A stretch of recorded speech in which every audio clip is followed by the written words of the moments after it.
Bienvenue sur la chaîne Co-création d'espace d'autonomie. Je suis Charles et ici je vous propose une série de portraits de personnes engagées dans l'accessibilité et l'autonomie des personnes en situation de handicap. Des personnes que j'ai rencontrées tout au long de mon parcours professionnel. Et là je vous présente Jean-Luc Marcelin. Je te laisse te présenter. Oui, merci Charles. Donc effectivement, moi je travaille dans l'industrie des aides techniques depuis 1990, année à laquelle j'ai rejoint l'entreprise créée. Et je n'ai jamais quitté ni ce monde, ni cette entreprise, parce que c'est un métier passionnant, fait de rencontres dans tous les domaines, et un métier qui a beaucoup de sens. Alors une entreprise quand même qui a 30 ans d'existence, c'est la société 50 créée. ans cette année. 50 ans, non, Oui, 50 ans. L'entreprise a été cofondée en 1975 par une ergothérapeute, et fête ses 50 ans cette année, oui.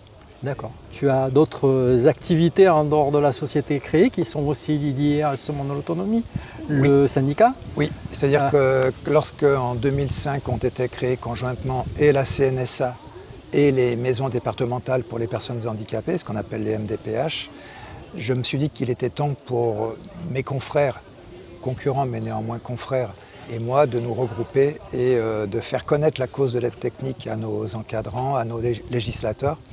Et donc nous avons créé un club au départ de gens qui se côtoyaient lors des réunions au ministère. Et ce club est devenu un syndicat professionnel qui s'appelle l'UFAT, l'Union des fabricants d'aide technique, et qui fête lui ses 20 ans cette année. Donc c'est un deuxième anniversaire. Donc en ce moment il y a pas mal de travail je crois, non? Il y a énormément de travail parce qu'il y a différentes réformes en cours. Il y a un encadrement du budget de la sécurité sociale. Donc il y a des coupes qui sont faites et il faut qu'on accompagne le gouvernement et le ministère de la Santé à percevoir au mieux où les coupes sont légitimes et où parfois elles le sont moins.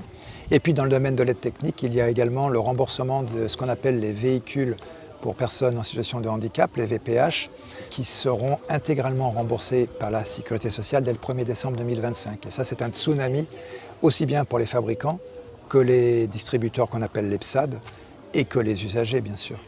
Oui, et puis en plus il y a aussi l'intégration du matériel recyclé. Alors également, un projet qui arrive à son terme, c'est ce qu'on appelle la RBEU, la remise en bon état d'usage.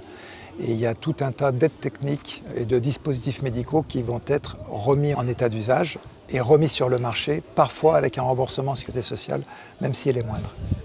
Alors du coup Jean-Luc, dans ton métier, est-ce qu'il y a eu des moments charnières, parce que tu nous dis que tu es plongé dans ce métier-là, Oui. est-ce que tu as découvert en t'impliquant chez Créer ce métier ou il y a quelque chose qui a fait que tu as décidé d'aller dans ce secteur de l'autonomie? Alors au début, ce sont des coïncidences privées parce que je connaissais les fondateurs de l'entreprise qui souhaitaient que je les rejoigne. Et puis moi, je me disais, parce que le poste qui était proposé était un poste commercial, or en France, tout ce qui est lié au commerce est plutôt vu péjorativement. Or, j'ai fini par accepter un an plus tard leur proposition, j'ai intégré l'entreprise et j'ai découvert que le commerce, quand il est fait avec éthique, quand il est fait avec des valeurs, c'est un très beau métier. Et un métier qui, dans ce secteur-là, a un sens énorme. C'est quand on rentre chez nous le soir, on est fier de nous, on est fier de ce qu'on a fait, on est fier de ce qu'on a apporté, parce qu'on l'a fait avec respect et avec des valeurs fortes. Que je disais tout à l'heure à table, la particularité de mon métier, contrairement par exemple à un médecin, un avocat, un notaire où il y a une éthique de métier, Oui. Commercialement on doit là trouver son éthique, elle se forme au contact du terrain. C'est là où on doit quand même être lucide sur ce qu'on est en train de faire sur le terrain, à qui on vend et comment on vend et est-ce que les projets vont au bout. Bien sûr, donc nous avons collectivement au sein de Créer, et j'ai souhaité que ce soit collectif, décidé d'établir quelles étaient nos valeurs. On a retenu 3 valeurs qui sont affichées dans tous les locaux, y compris dans mon bureau, dans tous les locaux de l'entreprise. Et dans ces 3 valeurs, il y a l'innovation, parce que nous sommes une structure de petite taille, donc assez souple pour innover chaque année. Il y a la responsabilité, c'est-à-dire que je préfère qu'on refuse une vente, parce qu'on considère que le produit qu'on est en train de présenter ne correspond pas aux besoins réels de l'utilisateur. Alors certes, on perd du chiffre d'affaires, on perd du salaire à court terme, mais on gagne la confiance également des usagers, et la confiance, ça n'a pas de prix.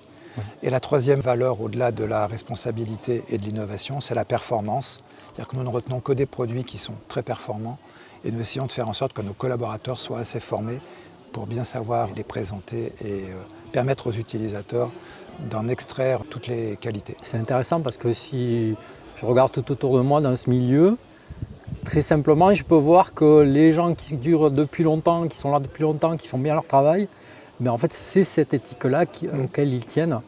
y compris la non-vente en fait, ce qui est très difficile commercialement. Je décide de ne pas vendre parce que je considère que ce n'est pas éthique. Alors moi j'ai la chance de ne pas dépendre d'un fonds de pension, donc je n'ai pas d'actionnaire à rémunérer et c'est souvent d'ailleurs qu'on ne verse pas de dividendes chez Créé et le premier à en pâtir c'est moi-même ainsi que mes associés privés qui sont des amis également.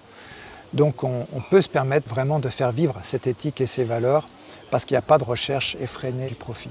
Tu as un produit aujourd'hui qui est remboursé par la sécurité sociale chez Créé. C'est quoi le parcours? Parce qu'on voit bien que les gens ils attendent après une ordonnance et souvent ils ne savent pas comment en fait un produit est importé, comment après on le fait passer devant des commissions je suppose, et comment en fait il finit par être remboursé par la sécurité sociale.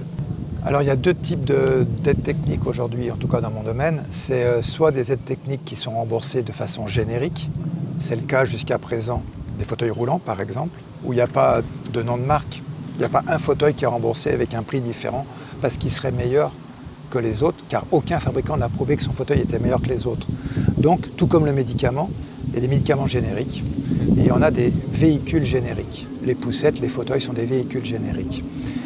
Le produit qui s'est fait rembourser tout récemment, puisque la publication au journal officiel date du 17 juin, c'est un support de bras électrique pour des personnes qui sont en carence musculaire au niveau du membre sup, au niveau du bras. Donc c'est des personnes atteintes de sclérose en plaques, de myopathie. Et là, il a fallu 4 ans de travail pour produire des études cliniques, pour déposer un dossier à la Haute Autorité de Santé, pour que ce dossier soit validé par la commission médicale de la Haute Autorité de Santé, cette commission s'appelle la CNEDIMS, puis qu'ensuite ce dossier soit traité par le Comité économique des produits de santé, qui lui va décider du montant du remboursement. Et il a fallu 4 ans entre le dépôt de notre dossier et la publication au journal officiel, donc le 17 juin 2025. D'accord, donc on pourrait dire potentiellement que tu as aussi d'autres produits en cours. Alors ça coûte très cher de déposer un dossier, de monter une étude clinique pour un produit, donc on ne peut pas faire ça chaque année. Donc on a attendu effectivement que le Going sorte au JO, et cette année on va déposer un autre produit dans un autre domaine qui est lié à l'ESCAR.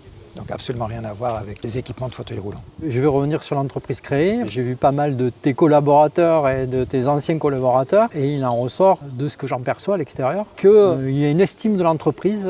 C'est presque, je dirais, aussi simple d'en partir que d'y venir. Tu les accompagnes même pour partir, je crois. Oui. Et c'est très particulier, tu respectes et tu ouvres l'espace, puisque certains sont devenus entrepreneurs. Enfin, quelles que soient les raisons, tu as laissé facilement partir tes salariés, comme venir d'ailleurs. Je pense qu'il enregistre une certaine ambiance. Comment ça se crée ça? Peut-être que ça démarre chaque année lors des entretiens annuels. Chaque entreprise de France est censée recevoir ses collaborateurs une fois par an pour parler de leur vie, pour parler de leur métier, pour parler de leur plaisir. Et moi, plus que la performance, ce qui m'intéresse, c'est de savoir quel est leur plaisir à travailler, leur plaisir à se lever le matin pour faire leur métier. Car s'il n'y a plus de plaisir, il n'y a pas de performance. Et c'est aussi pour ça que je les accompagne lorsqu'ils souhaitent s'en aller, quand ils souhaitent s'en aller. Parce que pourquoi retenir quelqu'un qui n'aurait plus de plaisir dans ce qu'il fait, quelle qu'en soit la raison? En ce moment, j'ai une collaboratrice qui adore le sport de haut niveau, qui veut devenir coach sportive, et je l'accompagne au mieux, et nous resterons en très bon lien avec cette collaboratrice, comme ça a été le cas avec tous ceux qui ont fait partie de la vie de Créé. Ils ont construit Créé, donc je les respecte pour ça, je les remercie pour ça. Ils ont aidé à faire ce qu'on est aujourd'hui. Oui, on a l'impression que ça finit par être un lien qui reste permanent. J'aimerais dire que c'est une grande famille, peut-être que le terme est un peu excessif, mais en tout cas c'est comme ça que je ressens mon rapport avec mes ex-collaborateurs. Pas forcément avec tous, en tout cas pas de façon exhaustive, mais avec la grande majorité d'entre eux. Oui. J'ai beaucoup de plaisir à les revoir quand je les recroise sur un salon ou ailleurs. Qu'est-ce que tu nous dirais pour quelqu'un qui voudrait se lancer dans le métier, soit de la revente du matériel, peut-être de l'importation parce que c'est ton métier, soit de la revente sur le terrain, une personne qui est dans son magasin et qui vend son matériel. Est-ce que tu conseilleras à quelqu'un comme parcours et surtout comme peut-être état d'esprit?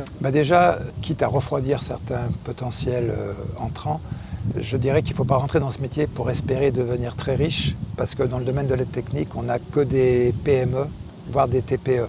Donc il ne faut pas être carriériste dans ce métier qui est très proche du social.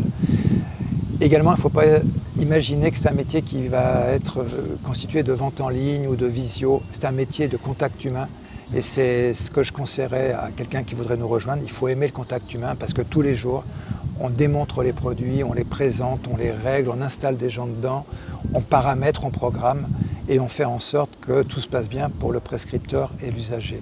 Donc il faut aimer ce contact humain quotidien et régulier. Mais merci Jean-Luc, on va clore cette interview. Merci beaucoup et puis à bientôt sur la chaîne. Au revoir. Merci beaucoup Charles. Merci.